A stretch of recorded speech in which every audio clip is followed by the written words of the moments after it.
Gaza के अस्पतालों में इस वक्त भीषण जंग। अल शिफा और अल कुद्स अस्पताल में जंग हो रही है।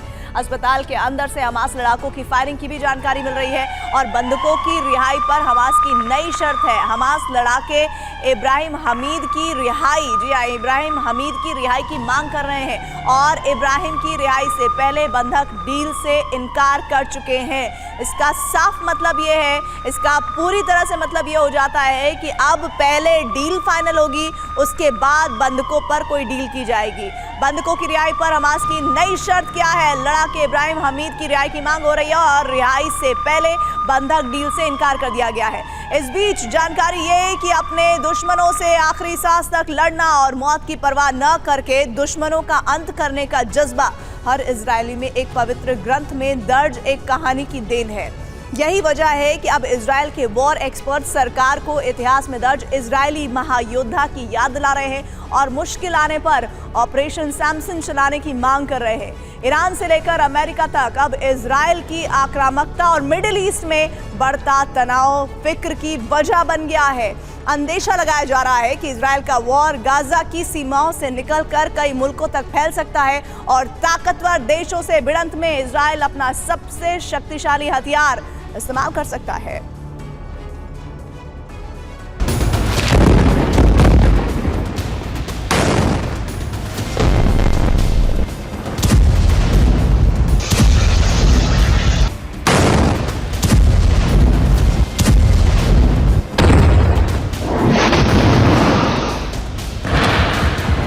The threat is not global warming, it's nuclear warming.